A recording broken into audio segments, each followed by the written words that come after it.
Hello student, जो भी अभ्यर्थी आगामी हाईकोर्ट के लिए आयोजित होने वाली क्लर्क की परीक्षा की तैयारी कर रहे हैं, उनके लिए हमने एक मॉडल उत्तराखंड के प्रश्नों का सेट बनाया है। तो आप लोग इसे देखिए और इस सेट का पीडीएफ हमारे टेलीग्राम चैनल से आप प्राप्त कर लीजिएगा। उसका लिंक डिस्क्रिप्शन में है चैनल के, वहां से आप उठा लीजिएगा संजय देव क्लासेस करके। बाकी आप लोग चैनल को सब्सक्राइब कर लीजिए ताकि आप लोगों तक लगातार जो हम इससे संबंधित मटेरियल है या विभिन्न महत्वपूर्ण जानकारियां हैं वो आप तक पहुंचाते रहें। तो चैनल सब्सक्राइब करके आप लोग इसमें नोटिफिकेशन ऑन कर दीजिए ताकि आप लोगों को नोटिफिकेशन लगातार मिलता रहे कि क्या गतिविधि हो रही है। तो इसमें पहला क्वेश्चन है उत्तराखंड का। कथन ए, लक्ष्मी चंद के समय कुमाऊं की जनता पर करों का बोझ इतना अधिक बढ़ गया था कि लोगों ने टैक्स से बचने के लिए अपने घरों की छतों पर ही साग सब्जी उगाना शुरू कर दिया। बिल्कुल सही है, क्योंकि खेतों में उगाएंगे तो खेतों की तो नपती लगती थी और उस पर टैक्स लिया जाता था, तो लोगों ने छतों में ही मिट्टी डाल करके वहीं साग सब्जी उगाना शुरू कर दिया। दूसरा, लक्ष्मी चंद ने गढ़वाल पर 7 बार असफल आक्रमण किए और इन युद्धों का भारी वित्तीय खर्च की भरपाई करने के लिए उसने जूलिया और सिरती जैसे नए और कड़े कर जनता पर थोप दिए।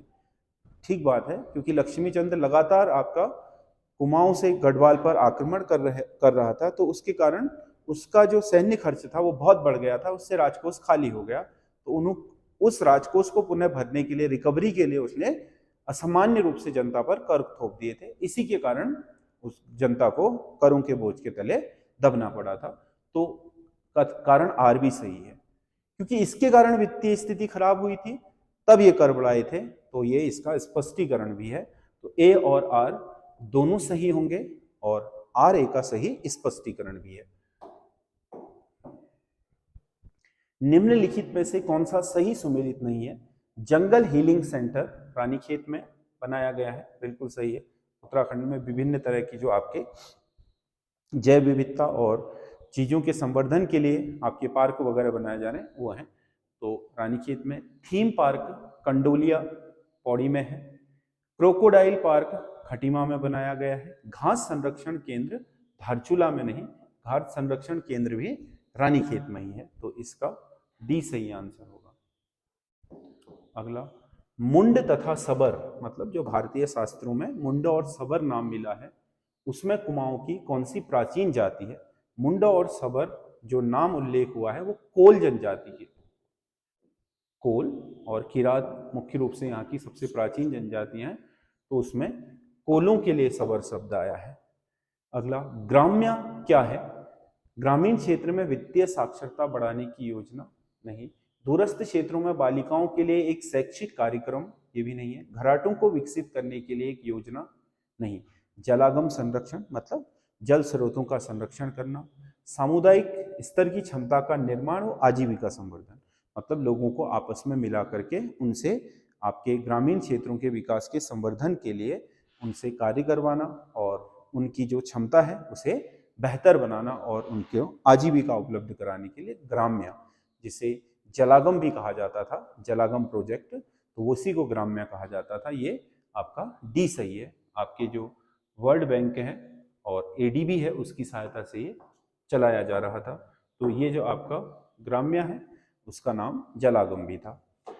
अगला क्वेश्चन है, हाल ही में ऑपरेशन सिंदूर में अदम्य साहस के लिए लेफ्टिनेंट कर्नल सुशील बिष्ट को वीर चक्र प्रदान किया गया। इनका संबंध राज्य के किस जिले से है?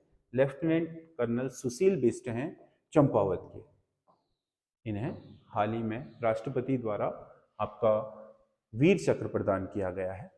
उत्तराखंड के उच्च हिमालयी क्षेत्रों में हाल के वर्षों में फ्लैश फ्लड और भूकंप की घटनाओं में भारी वृद्धि हुई है।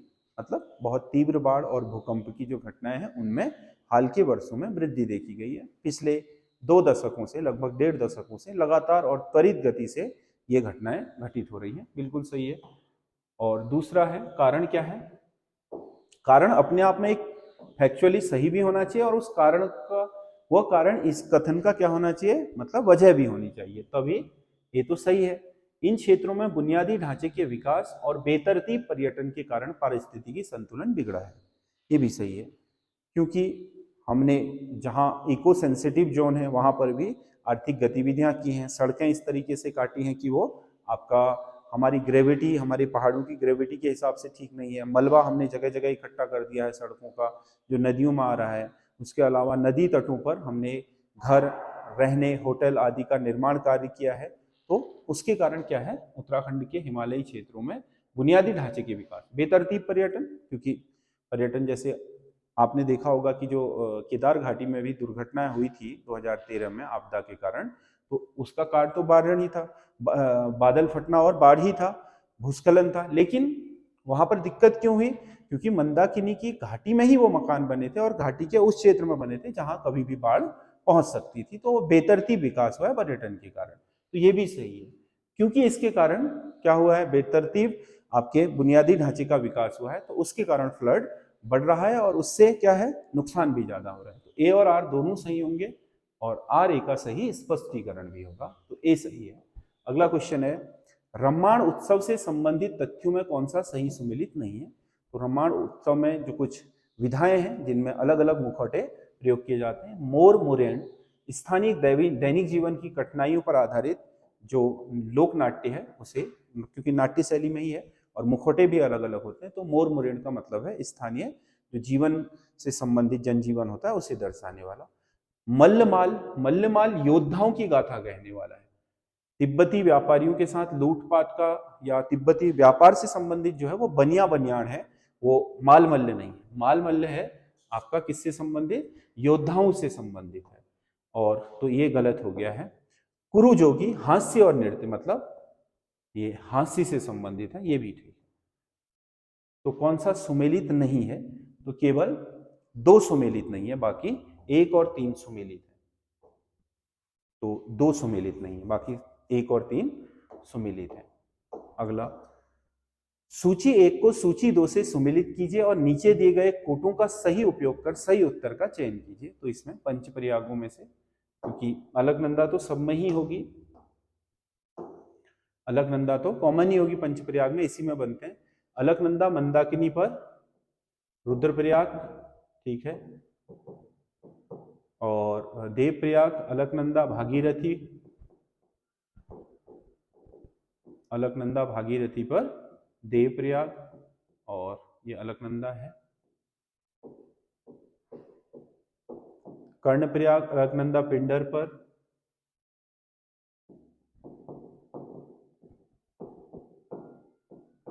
और विष्णुप्रयाग अलकनंदा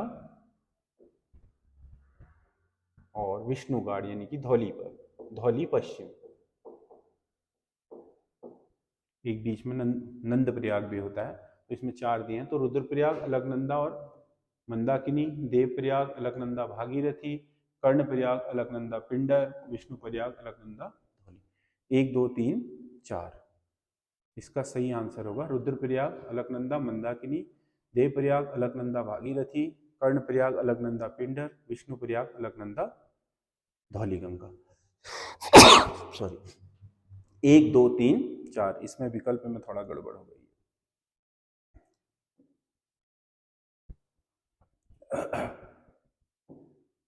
1 2 3 4 ऐसे होना चाहिए था विकल्प, तो इसका बी सही आंसर है। अगला, निम्नलिखित परियोजनाओं में से कौन सा सही सुमेलित नहीं है? कुछ परियोजनाएं हैं जो महिला और बालिका सशक्तिकरण से जुड़ी हैं। मोनाल परियोजना 2011 में, ठीक है। मुख्यमंत्री बालिका शिक्षा प्रोत्साहन योजना अप्रैल 2012 में, ये गलत है, ये 2013 में लाई गई थी। मेरी बेटी मेरा धन योजना 2014 में, खिलती कलियां योजना 2015 में। तो इसका बी सही आंसर होगा, जो सुमेलित नहीं है। अगला, कथन ए, 1790 में गोरखों ने कुमाऊं पर आसानी से विजय प्राप्त कर ली, मतलब बहुत ज्यादा उन्हें एफर्ट नहीं करना पड़ा। थोड़ा मोहनचंद ने आपका जो सोर घाटी से आक्रमण किया था अमर सिंह थापा ने, उसको थोड़ा चैलेंज करा। बाकी इधर जो देवीधुरा से आक्रमण कर रही थी बिसन क्षेत्र से शाखा, उसमें तो लाल सिंह जल्दी ही हार गए और लाल सिंह भाग गए। फिर बाद में उन्हें बचाने के लिए महेंद्र चंद आए, वो भी भाग गए। तो बहुत मतलब बड़ा युद्ध नहीं हुआ, आसानी से हो गया।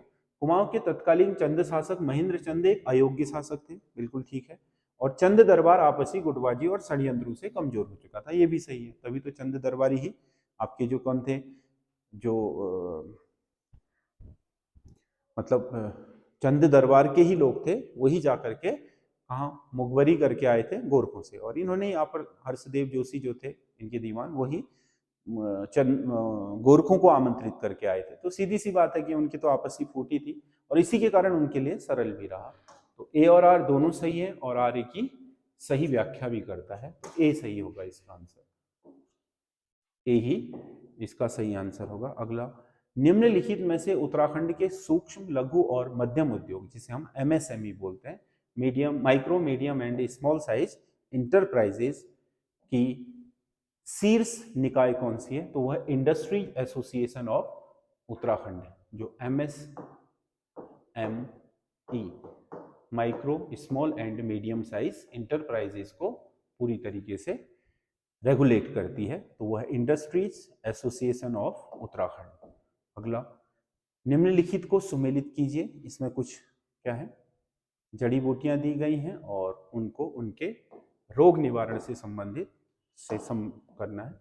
भेकल, ये दारू हरिद्रा है, दारू हरिद्रा आंखों के रोग में प्रयोग होता है, पीली जड़ी जिसे बोलते हैं। और भेकल, भेकल भोटिया लोग गठिया रोग में प्रयोग करते हैं। निर्गुंडी तो बहुत नीचे भी पाई जाती है और ये हृदय रोग में प्रयोग किया है। कंछाली एनीमिया, यानी कि ये कंछाली नहीं है, एक्चुअल में ये कंडाली है। कंडाली मतलब जो बिच्छू घास या सिन्नू बोलते हैं, वो आपका एनीमिया रोग निवारक के रूप में प्रयोग की जाती है। तो ए का 2, 2 का 3, 3 का 4, 4 का 1, 2 3 4 1, 2 3 4 1, ए सही आंसर है इसका।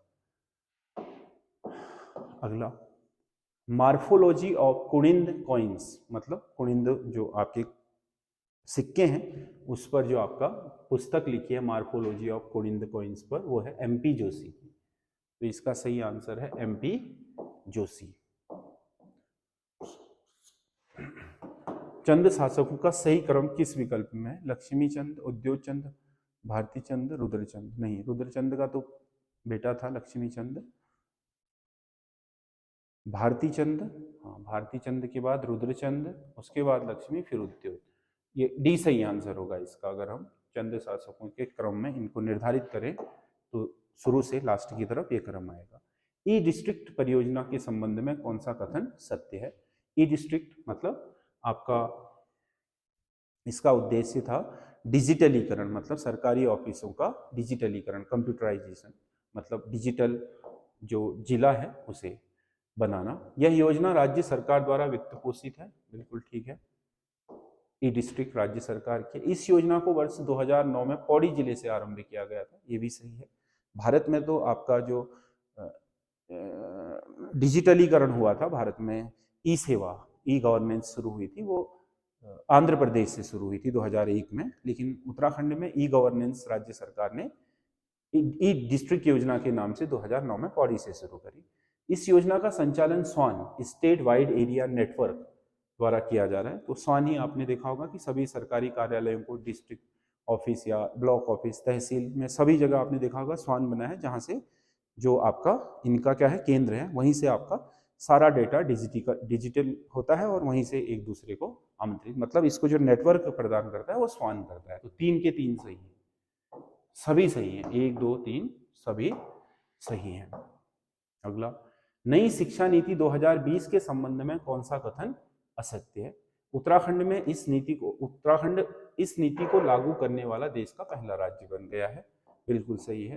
तो ये उत्तराखंड है। इसे राज्य में प्री प्राइमरी में लागू किया गया। प्री प्राइमरी मतलब, क्योंकि एक में तो अब बच्चा 6 वर्ष में जाएगा, लेकिन बच्चे को 3 वर्ष से 6 वर्ष तक 3 साल उसकी शिक्षा प्री प्राइमरी कहलाती है। वो आंगनबाड़ी में होगी, इसमें होगी आंगनबाड़ी में, या फिर जो प्राइवेट स्कूलों में LKG UKG नर्सरी वगैरह होता है, नर्सरी LKG UKG होते हैं वो, है ना, तो उसे प्री प्राइमरी कहा जाता है। मतलब 1 से पहले की जो भी शिक्षा है वो प्री प्राइमरी है। इसके तहत अब आंगनबाड़ी केंद्र बाल वाटिका कहलाएंगे, बिल्कुल सही है, अब आंगनबाड़ी को बाल वाटिका कह रहे हैं ये भी। इस नीति को राज्य में 12 जुलाई 2023 को लागू किया गया था, ये गलत है। 12 जुलाई थी डेट, लेकिन 2023 22 से लागू था। तो इसका सही आंसर डी है, ये कथन असत्य है, बाकी सब सत्य है। अगला क्वेश्चन है, जनगणना 2011 के अनुसार राज्य में लिंगानुपात के संबंध में कौन सा कथन सही नहीं है? अल्मोड़ा जिले के लिंगानुपात में पिछली जनगणना की अपेक्षा कमी आई, बिल्कुल सही है। पिछली जनगणना में अल्मोड़ा का लिंगानुपात 2001 में 1145 था, जो घट करके 1139 हो गया है, ठीक है। टिहरी जिले में लिंगानुपात सबसे ज्यादा बड़ा है। टिहरी जिले में आपका लिंगानुपात 949 से बढ़ करके 978 हो गया है। सबसे ज्यादा वृद्धि इसमें फिर नैनीताल जिले में हुई। चंपावत जिले में लिंगानुपात में सबसे कमी आई, ये 1020 से घट करके 980 रह गया है, ये कम था। अल्मोड़ा के बाद सबसे अधिक लिंगानुपात पौड़ी जिले का, ये गलत है, ये असत्य है, क्योंकि अल्मोड़ा के बाद सबसे ज्यादा लिंगानुपात है रुद्रप्रयाग का। अगला क्वेश्चन है, उत्तराखंड में राजस्व पुलिस व्यवस्था लाने का श्रेय हेनरी रैमजे को दिया जाता है। राजस्व पुलिस व्यवस्था हेनरी रैमजे ही लेकर के आए थे। देखो, राजस्व व्यवस्था और पटवारी व्यवस्था तो विलियम ट्रेल लेकर के आए थे, लेकिन पुलिस नहीं बनाया था उसे, केवल वो राजस्व का काम करता था पटवारी। पुलिस बना राजस्व का कर्मचारी 1874 में रैमजे के काल में। तो वही मतलब एक तरीके से कॉन्सेप्ट हेनरी रैमजे लाया कि भाई पटवारियों को ही पुलिस का काम, तो तब वो राजस्व पुलिस कहलाई। 1857 की क्रांति में इस क्षेत्र में उपद्रवों की नगण्यता का परिणाम राजस्व पुलिस व्यवस्था थी, बिल्कुल सही है, क्योंकि 1857 की क्रांति के बाद देश में आंतरिक सुरक्षा के लिए अंग्रेजों ने एक तो प्रॉपर स्टेट पुलिस की व्यवस्था करवाई, एक 3 प्रांतीय न्यायालय बनाए, बम्बई, मद्रास और आपका कलकत्ता में। इसके अलावा आईपीसी लागू करा, इंडियन पीनल कोड, कानून को चलाने के लिए।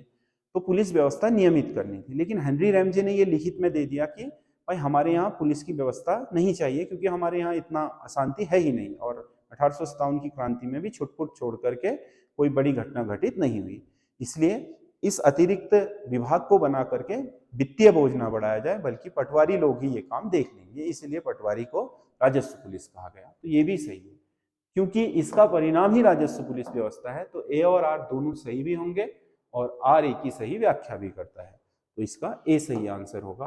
अगला क्वेश्चन है, अब तक उत्तराखंड में सबसे लंबे कार्यकाल वाले राज्यपाल कौन है? तो पहले तो किसका था? सुदर्शन अग्रवाल का। अभी 2-3 दिन पहले ही जनरल गुरमीत सिंह, जो वर्तमान राज्यपाल है, उन्होंने इस रिकॉर्ड को तोड़ दिया है। और अब तक के जो भी राज्यपाल हुए हैं, उनमें सबसे ज्यादा समय तक राज्यपाल के पद पर रहने वाले व्यक्ति जनरल गुरमीत सिंह हो गए हैं, जिन्होंने सुदर्शन अग्रवाल के सबसे अधिक समय तक राज्यपाल रहने के रिकॉर्ड को तोड़ दिया है। किस गढ़वाल राजा का शासनकाल हिंदी के लिए विकास का काल माना जाता है? फतेहपति शाह, क्योंकि इन्होंने कवियों, साहित्यकारों और विद्वानों को बहुत आश्रय दिया, नवरत्न रखे, तो उन्होंने साहित्य की गतिविधियों को बहुत बढ़ा चढ़ा करके आगे बढ़ाया। तो इसके कारण ये हिंदी साहित्य के लिए एक स्वर्णिम काल था, जो गढ़वाल का फतेहपति शाह का काल था। तो ये आपके क्वेश्चन है। इन क्वेश्चनों को हमने उसी फॉर्मेट पर बनाया है जो आपके यूके SSSC वर्तमान में बना रहा है, क्योंकि आपके हाईकोर्ट का पेपर भी यही आयोजित करने वाला है। तो आप लोगों के लिए ये पैटर्न काफी लाभदायक हो सकता है, और आपको आगे जो परीक्षाएं हैं उनमें न सिर्फ आपके क्वेश्चन भी आ सकते हैं, बल्कि ये आपको पैटर्न को समझने, सिलेबस को समझने में काफी मदद कर सकता है, और आने वाली जो कनिष्ठ सहायक की विज्ञप्ति है उसमें भी आपको काफी हेल्प करेगा। इसीलिए आप इसको लगातार करते रहिए और हमारे साथ बने रहिए, SS स्टडी हमारे चैनल पर। बाकी हमारे यूट्यूब क्या बोलते हैं ऐप, SS स्टडी ऐप को आप प्ले स्टोर से डाउनलोड कर लीजिए। बहुत जल्दी उसमें हम कनिष्ठ सहायक के लिए आपका प्रॉपर जो टेस्ट सीरीज है 100 नंबर की, वो लेकर के आने वाले हैं। जो अगला कनिष्ठ सहायक होगा सामान्य वाला, उसके लिए तो आप इसे ऐप को हमारे डाउनलोड कर लीजिएगा और हमारे साथ बने रहिएगा। धन्यवाद।